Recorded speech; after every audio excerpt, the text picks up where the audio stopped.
Hello friends, লকডাউনে দীর্ঘদিন বাড়ি থেকে না বেরোনোর ফলে নতুন কোনো ভিডিও আপলোড করতে পারিনি, যে কারণেই প্রথমেই সবার কাছে ক্ষমা চেয়ে নিচ্ছি।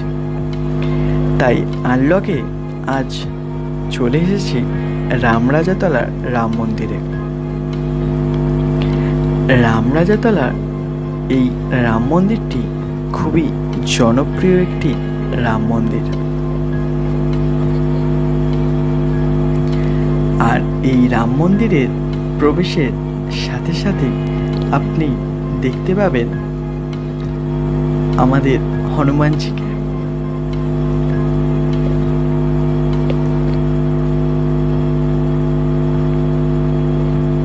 হনুমানজির দর্শন সেরে আমরা সামনে এগিয়ে গেলাম।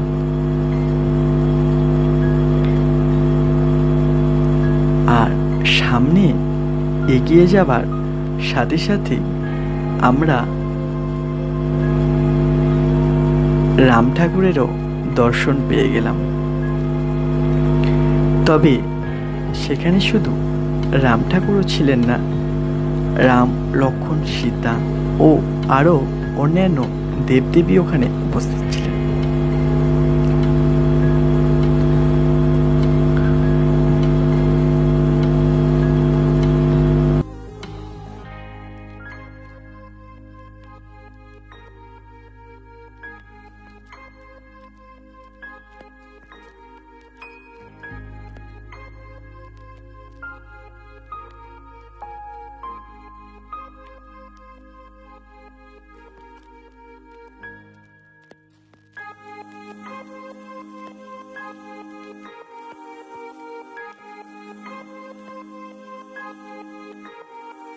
রাম মন্দিরের বাঁ দিকেই রয়েছে আরও একটি ছোট মন্দির, যেখানে লক্ষ্মী, নারায়ণ ও আরও বিভিন্ন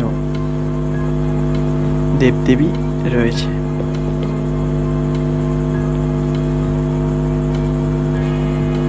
এই রাম মন্দিরের পূজা নিয়মিতই হয়ে থাকে। সকাল, দুপুর ও সন্ধ্যা 3 বেলায় এখানে ঠাকুরের সেবা দেওয়া হয়।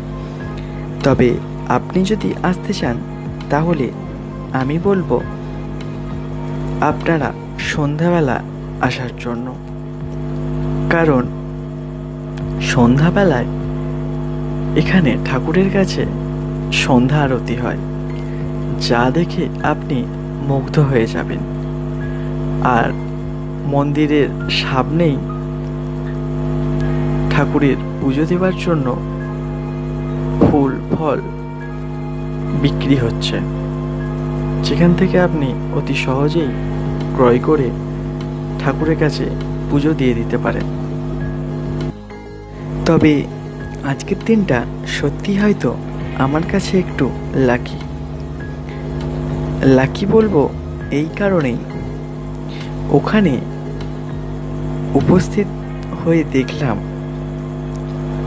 রাম মন্দিরের ভিতরেই আরও একটি নতুন মন্দির আজ উদযাপিত হচ্ছে।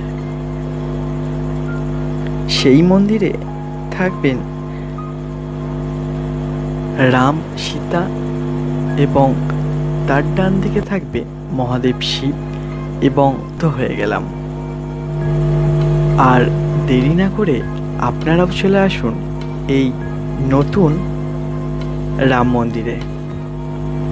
আশা করব অবশ্যই ভালো লাগবে।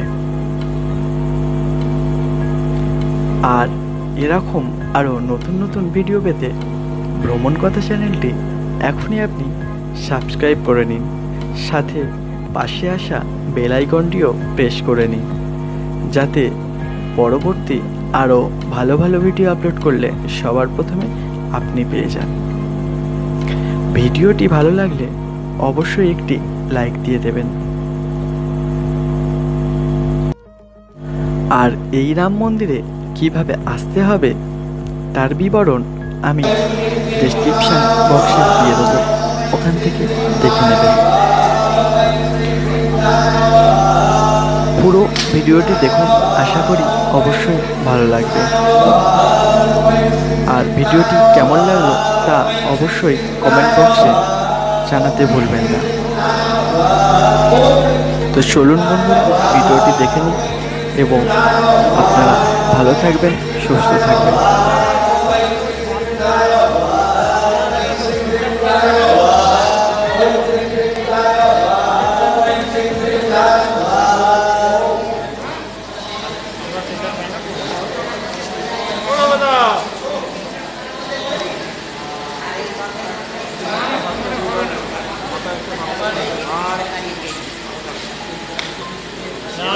আপনার কথা নীরব থাকবে, এরা সুন্দর, নীরব সুন্দর।